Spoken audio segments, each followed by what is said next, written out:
this afternoon the memorial service, the tribute service with devotions, and I've asked Gary to do this for us. Do it, Gary.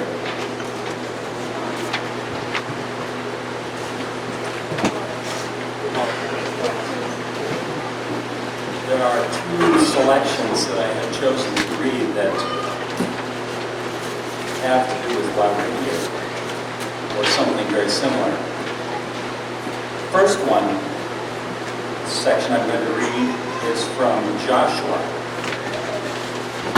4th chapter, and there's two pieces that I'm going to read. The Israelites were about to go back into the Promised Land. It was a very big deal. And so Joshua was told, as you go back in, choose 12 men from among the people, one from each tribe or family, and tell them to take up 12 stones from the middle of the Jordan, from right where the priests stood, and to carry them over with you and put them down in the place where you stay tonight. And a little bit later, to finish the story, Joshua set up at Gilgal the 12 stones they had taken from the Jordan. He said to the Israelites, in the future, when your descendants ask their fathers, what do these stones mean? Tell them, Israel crossed the Jordan on dry ground. The Lord your God dried up the Jordan before you until you had crossed over. The Lord your God did Jordan just what he had done with the Red Sea, and he dried it up before us so we could cross over. He did this so all the peoples of the earth might know that the hand of the Lord is powerful, and so that you might always fear the Lord your God. The second one is from Joel, the 1st chapter. In this, God is urging parents to pass their history down to their children, telling over and over again important lessons that they learn. One of the greatest gifts that you can give a young person is your life's story. Help them repeat successes and avoid mistakes. Joel, 1st chapter, verses 2 and 3. Hear this, you elders. Listen, all who live in this land. Has anything like this ever happened in your days or the days of your forefathers? Tell it to your children, and let your children tell it to their children, and their children on to the next generation. Let's pray.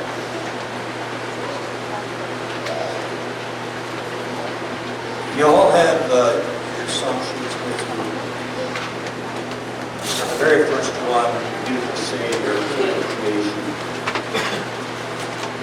It's a song that certainly many of the members of our family well used to sang great times. I think it's appropriate at this time to sing this song.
Before we go any further, I'd like to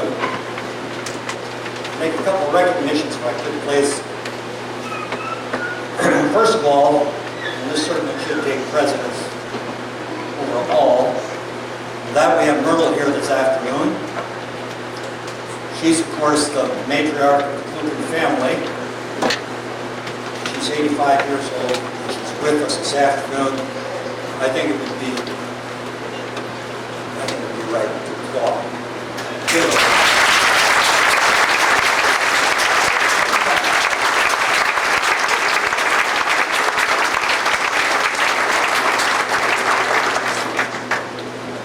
kind of recognition we get when you get older.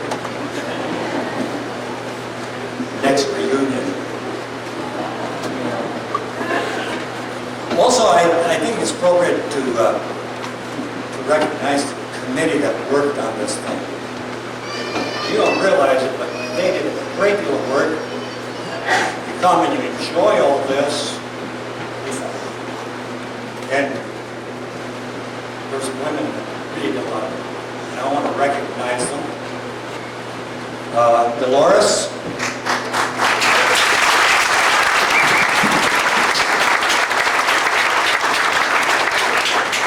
Sue Klukken. Right.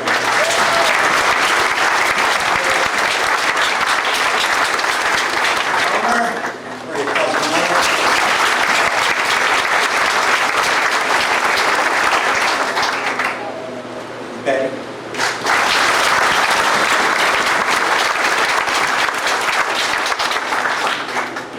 Of course, that's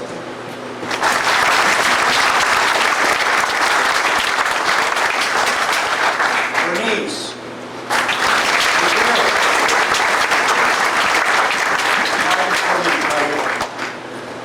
And Norma.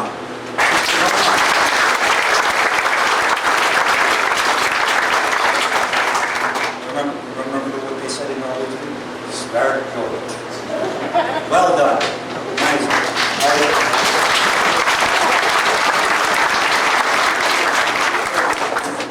I just have to mention at this point, kudos to Betty and Esther. They came 3 times, traveled long distance for these committee meetings. That's really special. Really appreciate it. Thank you.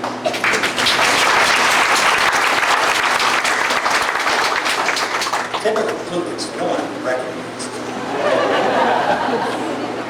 All right. The next thing on our program, we begin our tributes, and I'm going to make a tribute to my father, Johannes, John, the oldest of the children, and born in 1887 in Dardal, Norway. And came to this country when he was 12 years, almost 13 years of age.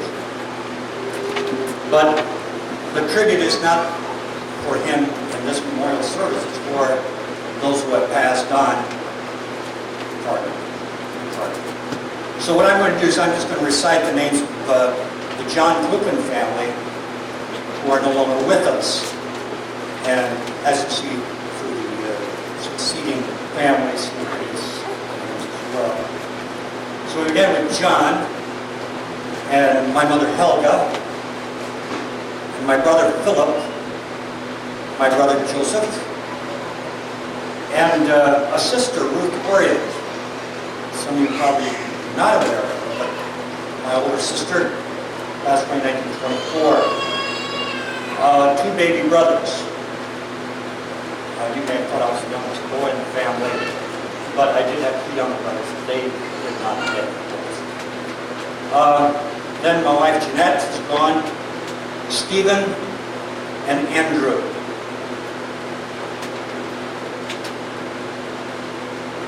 Now we will take another song. We'll do the number 3, the one that says 368, Children of Our Heavenly Father. This is one of my